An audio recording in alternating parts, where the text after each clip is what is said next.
إياك نعبد وإياك نستعين اهدنا الصراط المستقيم صراط الذين أنعمت عليهم غير المغضوب عليهم ولا الضالين.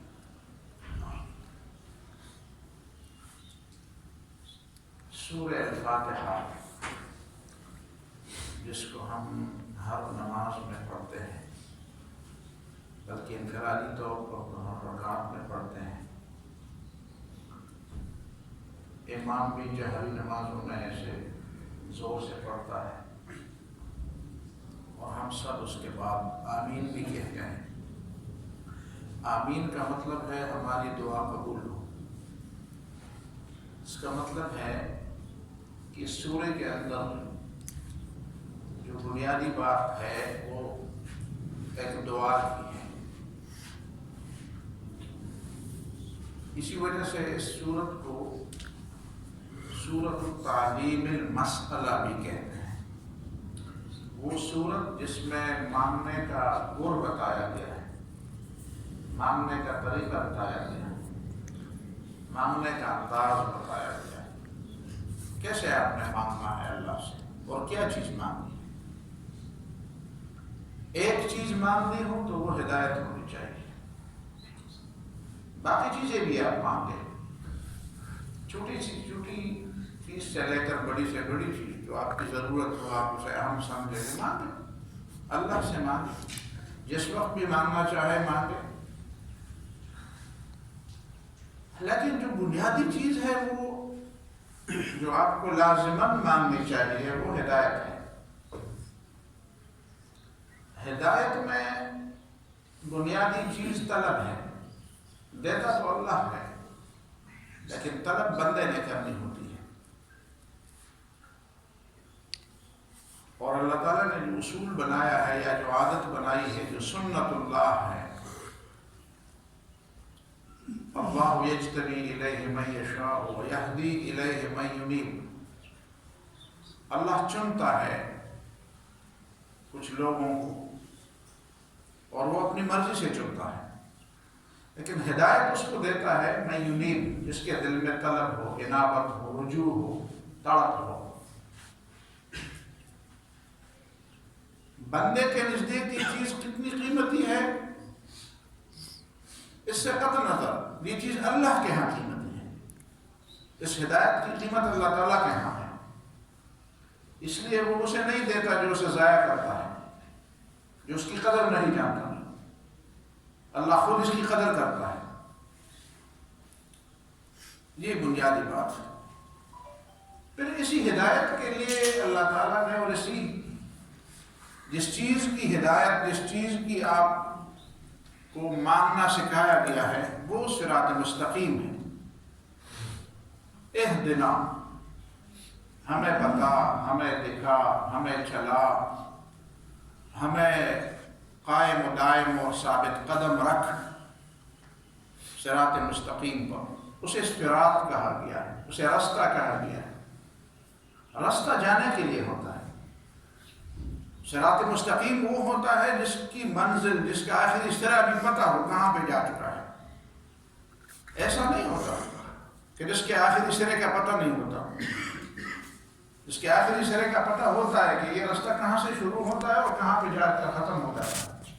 اسی وجہ سے حدیث میں یہ بات آئی ہے، قرآن وہ کتاب ہے جس کا ایک سرا اللہ کے ہاتھ میں ہے اور اس کا دوسرا سرا اللہ تعالیٰ نے زمین کی طرف لٹکا دیا ہے۔ پکڑو اسے اور اس رستے پہ چلو، سیدھے اللہ کے ہاں پہنچ جاؤ گے۔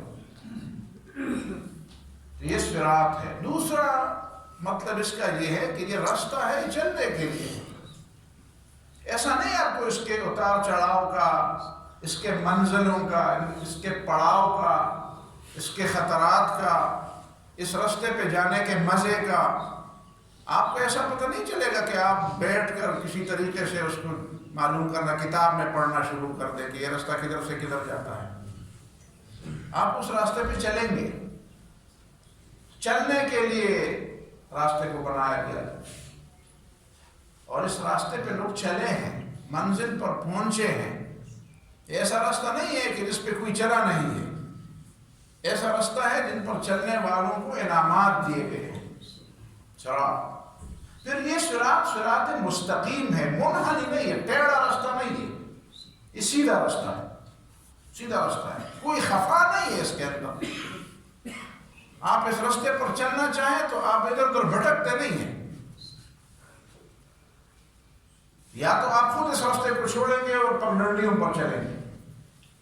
آپ خود اس راستے پر اس راستے پر چلیں گے، اس کو چھوڑیں گے نہیں تو آپ منزل پر یقیناً پہنچیں گے، بھٹکیں گے نہیں.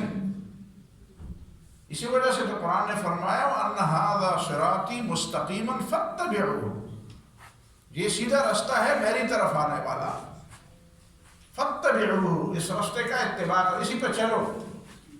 وَلَا تَتَّبِعُوا السُّبُلَ، اور ادھر ادھر کی پگڈنڈیوں پر نہ چلو. فَتَفَرَّقَ بِكُمْ عَنْ سَبِيلِهِ، یہ تمہیں اللہ کے راستے سے الگ کر دیں گی.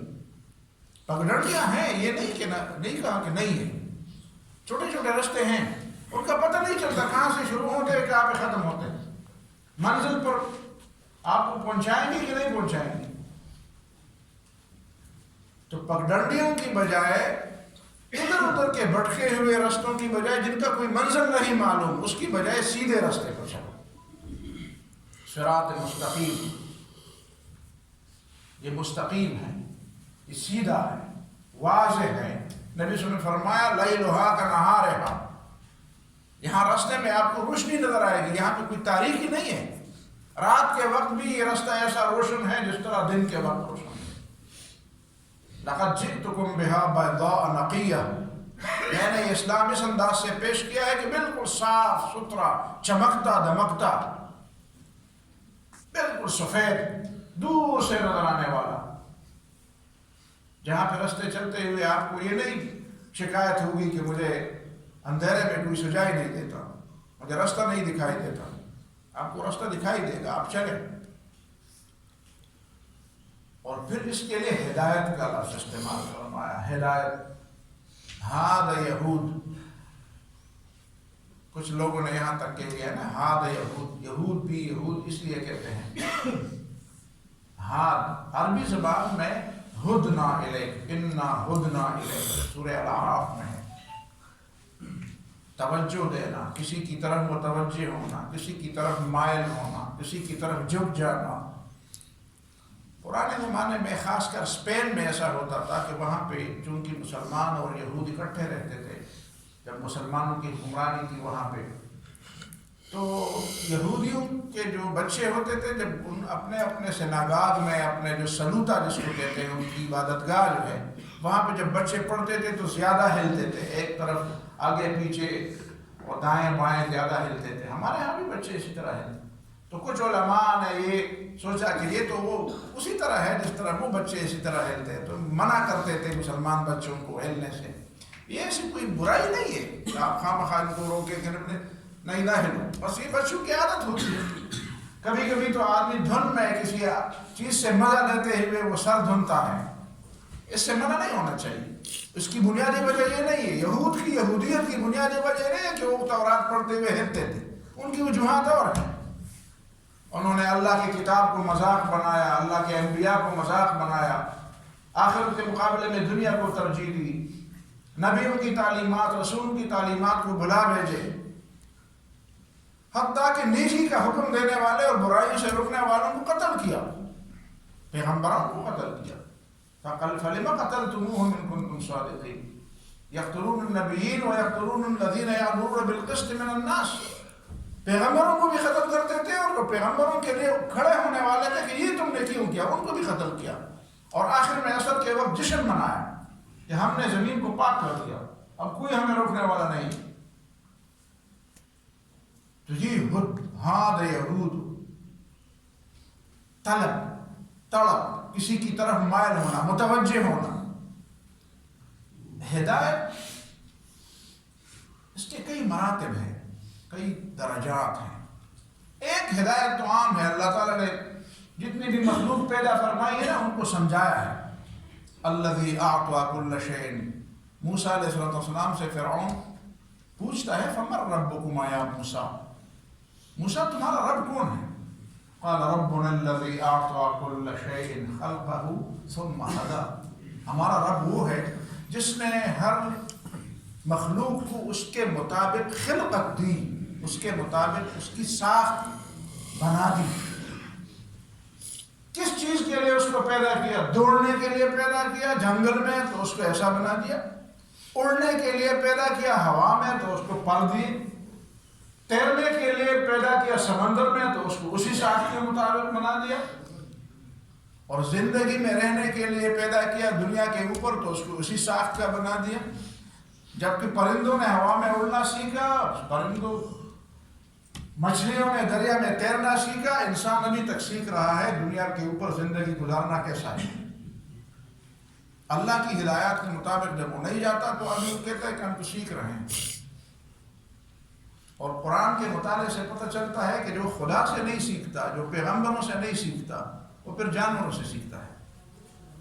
وہ موسیٰ علیہ السلام، وہ آدم علیہ السلام کے جو بیٹے تھے، ایک بیٹے نے دوسرے کو قتل کیا، اسی تفصیل میں نہیں جاتا، میں جس نقطے کی طرف آتا ہوں اس کی بات کرتا ہوں۔ لیکن جب اللہ کے ہدایات کے مطابق اور جب پیغمبر کی تعلیمات کے مطابق اس نے وہ کام نہیں کیا جو اسے کرنا چاہیے تھا، اور وہ کام کر لیا جو اسے نہیں کرنا چاہیے تھا، اب وہ میت اس کے گلے پڑ گئی، اب اس کو طریقہ نہیں آتا تھا کہ کیسے اس کو دفن کر دیں۔ تو اللہ تعالیٰ نے یہ بات سمجھانے کے لیے کہ تو نے آدم علیہ السلام کے ہوتے ہوئے، اللہ کی تعلیمات کے ہوتے ہوئے تم نے وہ کام کر دیا جو تمہیں نہیں کرنا چاہیے تھا۔ اب جب تم نے خدا سے نہیں پوچھا اور اللہ سے اپنے آپ کو نہیں سمجھایا، پیغمبر سے اپنے آپ کو نہیں سمجھایا، اللہ کی ہدایات کے مطابق تم نے اپنے آپ کو نہیں سمجھایا، اب جا کر جانوروں سے سیکھو۔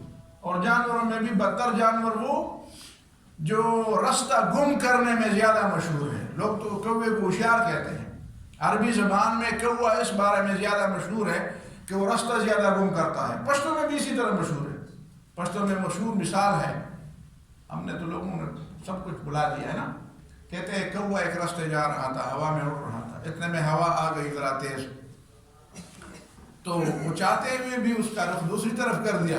اس نے کہا چلو میرا اسی طرف بھی کام ہے، اسی طرف بھی میرا کام ہے۔ تو مطلب ہے کہ وہ عربی زبان میں کہتے ہیں اذا كان الغراب دلیل قوم سيهديهم طریق الهالکین، جب کوا لوگوں کا رہنما ہو تو اسے ظاہر ہے کہ گڑھوں تباہ شدہ اور تباہی کے گڑھوں کا راستہ ہی لوگوں کو دکھائے گا، اور کیا دکھائے گا۔ اذا كان الغراب دلیل قوم، اسی غراب، اسی کوے سے تم سیکھو گے۔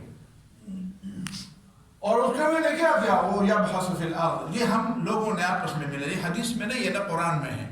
پچھلے دنوں میں ایک تفسیر دیکھ رہا تھا تو وہ بڑے بڑے بڑے فخر کے انداز سے بولا اللہ نے 2 کوے بھیجے۔ قرآن میں تو 1 کوے کا ذکر ہے، 2 کوے کا ذکر تو نہیں۔ 2 کوے بھیج دیا، ایک نے دوسرے کو مار دیا، تو یہ تو بعد کی بات ہے، یہ تو تم نے قرآن سے، یہ حدیث میں بھی نہیں ہے، قرآن میں بھی۔ قرآن میں یہی ہے کہ بعث اللہ غرابا، اللہ نے ایک کوا بھیجا، یبحث فی الارض، جو زمین کو اپنے چونچ سے یا اپنے پنجوں سے کھودتا تھا۔ اس کا مطلب ہے کہ زمین کھودو اس میں دفن کر دو، بے وقوف۔ اس کی سمجھ آ گئی، یہ اللہ تعالیٰ نے انسان کو سمجھایا مجھ سے ہدایت لو، میرے انبیاء سے ہدایت لو، میری کتابوں سے ہدایت لو، میرے دلائل سے ہدایت لو، ورنہ پھر تمہیں پتہ چلے گا، تم مان لو گے کہ جانور تم سے زیادہ، اور وہ جانور جو سب سے بدتر جانور ہیں، جو اس بارے میں مشہور ہے کہ اسے پشتو میں کیا کہتے ہیں، کوے نے روزہ رکھا اور گندگی کے ڈیر پر رفتار کیا۔ یہ تو کوے کے بارے میں ہماری مثال ہے، کارگر کو جب نہیں وہ پڑے رانی ماتا، اسی کوے سے پھر تمہیں سمجھایا جائے گا۔ نہیں سمجھو گے، تمہاری شان یہ ہے پیغمبروں سے اپنے آپ کو سمجھا۔ بہرحال ایک ہدایت ہے، اللہ تعالیٰ نے فطری ہدایت دی ہے لوگوں کو۔ الذی اعطى كل شيء خلقه ثم هدى، ہر چیز کو اللہ تعالیٰ نے جس فطرت پر پیدا کیا، کس نے سکھایا ان بچوں کو، ان چیزوں کو، ہواؤں میں اڑنے والے پرندوں کو اور تیرنے والے مچھلیوں کو اور اپنی ماں کا سینہ چوسنے والے بچوں کو کس نے سکھایا چوسنا؟ بچہ تو ماں کا پیٹ میں منہ سے تو نہیں کھاتا، وہ تو منہ سے نہیں کھاتا، پیدا ہوتے ہی وہ منہ ہلانا شروع کر دیتے اور منہ میں اس کو لیتا ہے اور چوستا ہے۔ یہ کس نے اس کو سمجھایا کہ اب تمہارے کھانے کی جگہ یہی ہے، اسی طریقے سے کھاؤ؟ اور اس کے دودھ حاصل کرنے کا طریقہ بھی یہی ہے، اسی طریقے سے چوسو. اعطى كل شيء خلقه ثم هدى. اور پھر انسان کو اللہ تعالیٰ نے ایک اور ہدایت دی. أَلَمْ نَجْعَلْ لَهُ عَيْنَيْنِ وَلِسَانًا وَشَفَتَيْنِ وَهَدَيْنَاهُ النَّجْدَيْنِ. پھر انسان کی فطرت میں یہ بات رکھ دی کہ برائی الگ چیز ہے، نیکی الگ چیز ہے. جو نیکی اور برائی کی تمیز کو نہیں جانتا وہ پیغمبروں کی بات نہیں سمجھتا. پیغمبروں کی بات سمجھنے کے لیے ضروری ہے کہ آپ کے اندر یہ تمیز ہو کہ آپ برائی کو الگ چیز سمجھیں، اس کے نتائج کو بھی الگ سمجھیں، اور نیکی کو الگ چیز سمجھیں اور اس کے نتائج کو بھی الگ سمجھیں. کل ایک مجلس میں بات ہو رہی تھی کہ ایک فلاسفر ہے اسلام آباد میں، کوئی ہے، فلاسفروں کی جگہ ہے، کئی ہوں گے. تو کہتے اس نے تقریر میں کہا کہ میں نے ایک آدمی سے پوچھا تو ہندو ہو کہ مسلمان ہو؟ آگے سے اس نے جواب دیا میں بھوکا ہوں. میں نے سوال کیا تو ہندو ہے یا مسلمان؟ آگے سے اس نے جواب دیا میں بھوکا ہوں. کہ یہ اس کی فلسفے کی بنیاد ہے. مطلب یہ ہے کہ مذہب بات کی چیز ہے، اخلاقیات بات کی چیزیں ہیں. سب سے پہلے آپ کا پیٹ سب سے. تو میں نے اس کو سمجھایا، میں نے کہا دیکھو، ایک ہوتا ہے غریب کے نام پر چیخیں مارنا، اپنی نوکری پکی کرنا. میں نے ایک مثال دی، مجھے یاد ہے، ہم چھوٹے کے لڑکے تھے اس وقت. ایک ایسا آدمی سے پوچھا گیا کہ وہ غریب تو نہیں تھا لیکن وہ نعرے غریبوں کے لیے مارتا تھا. اسے پوچھا گیا آپ کیوں غریبوں کے لیے ڈالو، آپ تو غریب نہیں ہیں. کہتے ہیں میری نوکری ہے، مجھے اس میں تنخواہ ملتی ہے، مجھے اس سے کیا ہے کہ غریب کا کام ہوتا ہے کہ نہیں، تو میرا کام تو ہو گیا ہے. پیغمبر نے ایسا نہیں کیا صلی اللہ علیہ وسلم. نبی صلی اللہ علیہ وسلم نے غربت کا، غریبوں کا نعرہ نہیں استعمال کیا، غریبوں کی غربت مٹانے کا نعرہ نہیں استعمال کیا. کام کیا اس کے لیے اور اس کی عزت نفس کا ایسا خیال رکھا کہ فرمایا اسے ایسے انداز سے دو کہ دائیں ہاتھ سے دو تو بائیں ہاتھ کو پتہ نہ چلے. اس کی عزت نفس کا بھی خیال رکھو. آپ یہ بات کریں. پھر یہ غربت، اس کا مطلب، اس کا مداوع پھر کیا ہوگا؟ کیا نبی صلی اللہ علیہ وسلم نے فرمایا انسان کی فطرت یہ ہے کہ لو كان لابن آدم واديا من ذهب لأحب أن يكون له واديان ولا يملأ فاه إلا التراب. آدم کے بیٹے کے لیے اگر ایک پورا درہ سونے کا بھر دیا جائے، اسے دے دو، لے لو یہ پورا ایک درہ، دو پہاڑوں کے درمیان کی وادی، یہ سونے سے بھر کر تمہیں دی جاتی ہے. لأحب أن يكون له واديان، وہ کہے یار یہ تو ایک ہے، یہ تو ختم ہو جائے گی، ایک اور بھی ہوتا اور اسی طرح بھرا ہوا تو شاید کام بن جاتا ہے. مجھے بتاؤ، سوائے قناعت کے، سوائے راضی ہونے کے، سوائے اپنے اس میں رہنے کے، اپنے حدود میں رہنے کے، اور سوائے شکر کرنے کے، اس کا علاج کیا ہے؟ یہ پیٹ تمہارا بھرے گا کب؟ آپ ہمیشہ کہیں گے کہ میں بھوکا ہوں. بھوک، نبی صلی اللہ علیہ وسلم نے جو اخلاقیات بتائے نا، ابو ہریرہ رضی اللہ عنہ بھوکے ہوتے تھے کہ کہتے نہیں تھے کہ میں بھوکا ہوں، کہتے نہیں تھے کہ میں بھوک کی وجہ سے اس پہ غشی تواری ہو جاتی تھی، لوگ ان کے تلوے مالتے تھے. اور وہ کہتے، لوگ کہتے تھے اس پہ جن آ گئے ہیں. میں جانتا تھا، میں ہوش میں ہوتا تھا، میں ہوش میں ہوتا تھا، مجھے ان کی باتیں سمجھ آ رہی تھی، مجھ پر جن نہیں آئے ہوتے تھے، میں بھوکا ہوتا تھا. میں کسی سے کہتا نہیں تھا کہ میں بھوکا ہوں، میں کسی سے کہتا نہیں تھا. عزت نفس اس کو کہتے ہیں. انسان کے اندر بھی اگر اسی طرح کی بھوک ہو جس طرح گدھے اور جس طرح کتے میں ہوتی ہے، ہمیشہ کتے کی معلومات وہ دماغ نہیں، اس کی معلومات ہمیشہ ناک ہے، وہ ہمیشہ بو اس کے پیچھے بھاگتا ہے کہاں پہ کھانے کی خوشبو آئے گی. انسان کتا نہیں ہے، کتے سے نہیں سیکھنا چاہیے. انسان کے اندر عزت نفس ہوتی ہے. کہتے ہیں تم مسلمان ہو کہ تم ہندو؟ کہتے ہیں میں اس کو نہیں جانتا، میں بھوکا. آپ کی بھوک مٹے گی کب اور مٹائے گا اس کو کون؟ آپ اس پیغمبر کی بات ذرا سنیں جس نے دنیا کو پیغام دیا کہ ارأیت الذی یکذب بالدین. تمہیں پتہ ہے اس شخص کا جو قیامت نہیں مانتا؟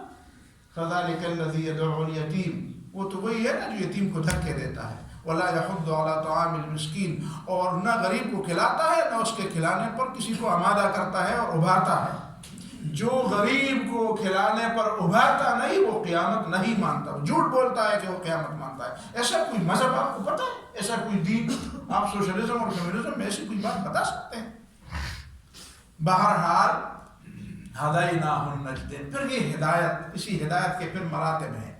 یہ نیکی اور بدی، ہماری پشتوں میں کچھ شاعر کہتے ہیں کہ سب ثواب و گناہ سب ہوئے گم پجنتی خواہ اور نہار گردم، تو وہ ٹول عمر نہار کرتے تو چرت ہم نے مڑے گی، آپ کی بھوک نہیں مٹے گی۔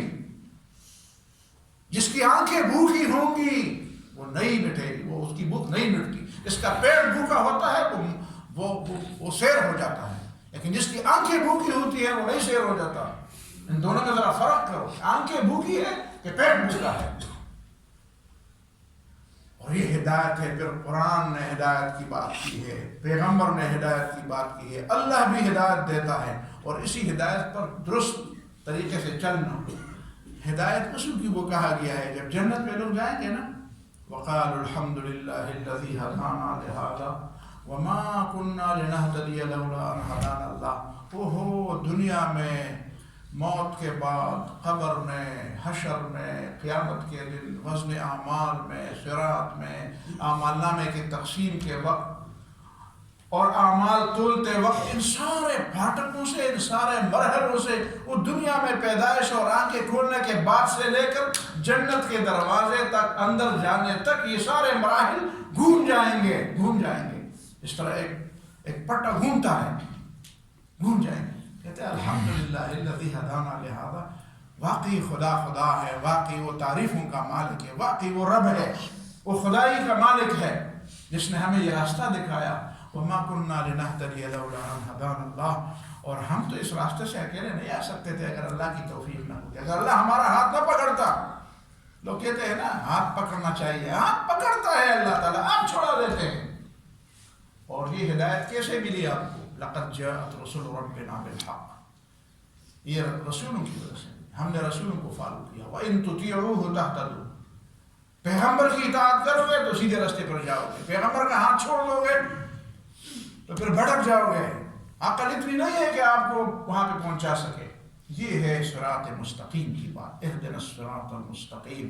ہر نماز میں پڑھو، دھیان سے پڑھو، صرف والضالین کے بعد آمین۔ ویسے ہمارا ایک استاد کہا کرتے ہیں نا، ہم سوچ میں نہیں ہوتے، بس آمین بھی زبان سے نکل جاتی ہے، اور جب السلام علیکم کا وقت آتا ہے تو گردن خود بخود گھومتا ہے۔ ایسا نہیں ہونا چاہیے، ایسی نماز نہیں ہونی چاہیے، شعوری نماز ہونی چاہیے۔ کیا مانگتے ہیں، کیوں مانگتے ہیں، کس سے مانگتے ہیں، اور مانگنے کا طریقہ کیا ہے، اور ہماری ضرورت کیا ہے۔ باقی ہمیں ضرورت ہے ہدایت کی کہ بس ویسے ایک آپ بات کی عادت پڑ گئی ہے، گڑ گڑ کر کے باہر نکل جاتے ہیں، اور نماز کا سبق ساری مسجد میں چھوڑ جاتے ہیں، باہر خالی کھولی۔ ایسا نہیں ہونا چاہیے۔ اقول قولی ھذا واستغفر